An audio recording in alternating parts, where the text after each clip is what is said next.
This is our instructional video for swing thing C. Okay, so up first we've got our flying crunch. So she's going to start in a tall plank off to the side. Feet are going to be stacked on one another. Arm extended out straight, right hand is right directly underneath the shoulder. She's got a nice long body here. So she's going to exhale and bring her elbow to her knee and reach back out. Good. Exhale, elbow to knee, and then back out. And we're going to do 10 of these on one side and 10 of these on the other side. Now, if we need to regress this, we're going to come down to the knee here. It's bent directly at a 90-degree angle. Still all the same. Straight line from her heel all the way to her toe. I'm going to get out of the way, and she's going to exhale and pull. Yep.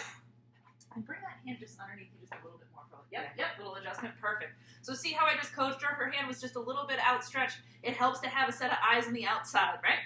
Okay, so up next we've got squat, roundhouse to punch. So we're going to start here, and we're going to squat, and she's going to swing her leg up and around as big as she can and punch. Boom. Notice how she's pivoting on her toe and twisting her hip. So one more just like that.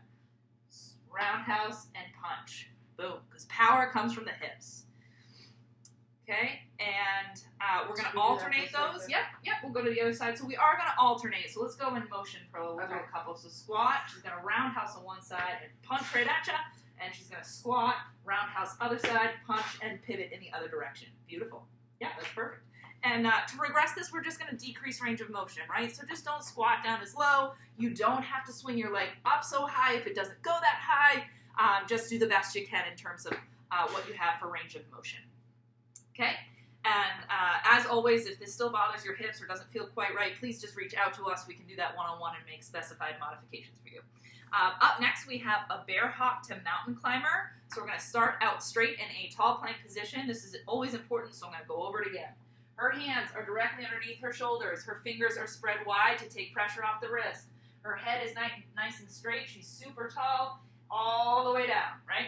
So what we're going to do is we're going to hop into that bear position. Her knees are just off the floor, just a couple of inches. We're going to hop back out, and she's going to do 4 mountain climbers. 1, 2, 3, and then 4, she's just sticking the landing and putting that foot back.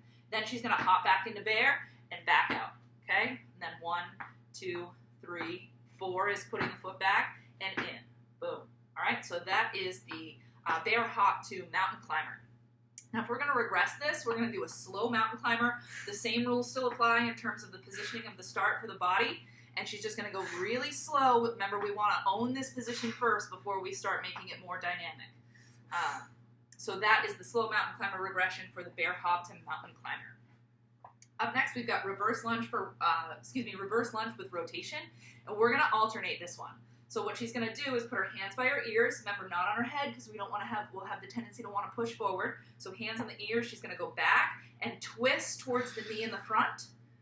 Come back and then bring it back forward. She's going to alternate with the other leg now. Back. Notice how she's a straight line right from the top of her head down to her hip. She's got a 90-90 in both the knees. That's very important. She's going to bring it back and then stand up. Okay, so one more each side, Perla. Back. Twist, 90-degree angle. Notice her head is right up straight, so we're working that quad in the front more so than the glute in the back, but we will be hitting the glute a little bit as well, because why not have a twofer? This is also really great for thoracic mobility, right? So if you find that your shoulders are really tight in the back, you've got pain and discomfort in there, that type of rotation is really good for that part of the spine. Decrease range of motion? Yes, and so if we're going to regress this, we're just going to decrease the range of motion on the reverse lunge part. So she's just going to step back, come down just a little, and twist and turn towards that knee, bringing it back in, and then standing up. And again, we'll still be alternating.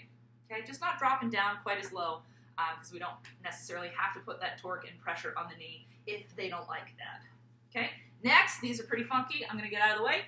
Perla's going to do a roll to half kneeling grab. Okay, so the way this looks, we're going to start with that knee kind of tucked underneath and that other leg extended out straight. Okay, so we're starting in a seated position. She's going to get her arms ready out front. She's going to roll back, all the way back, arms and legs up, and use that to propel her forward and grab and pull and punch. Okay, so in motion, back, up, boom. Okay, so note she's not thrusting her hips forward. She's just coming straight up and reaching forward and pulling back. Do it this way. Sure. So one more from the front. I just want to make sure I'm not going to roll into anything. Yeah, remember you want to start sitting up. Yes. Yeah. So we're going to start like this. See how she's got her foot tucked underneath her. This is really great in terms of primal movement. Learning to roll with the body is really, really important.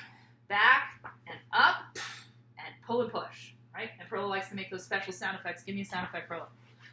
Yeah, right? Because it just makes it feel way more powerful. Okay, so we're going to do 10 of these on one side, and then we're going to do 10 of these on the other side. Now, if this is a little too much for you, don't worry, we got you. So what we're going to do instead, we still start in this same position, just with that one knee tucked under, crossed under. And what she's going to do is she's going to roll back and use the legs as momentum just to come up to sitting. Right? Pause at the top for me for a look. Notice how her back is really straight. This is very important, right? So we don't want to be rounded and compromising the spine. So that is the proper regression. We're going to roll back just to sitting up, right? Not going to that full half kneeling position. And then we can still use our hands. Use your hands. Yep, you can still use your hands and punch and come back. Now it's important. She's using, we call it swing thing for a reason, right? So use the momentum of your legs. They're the biggest muscle groups in the body. Use them to help you sit up. Okay? All right, and that is the proper regression for roll to sit to half kneeling. All right, so that's our C day.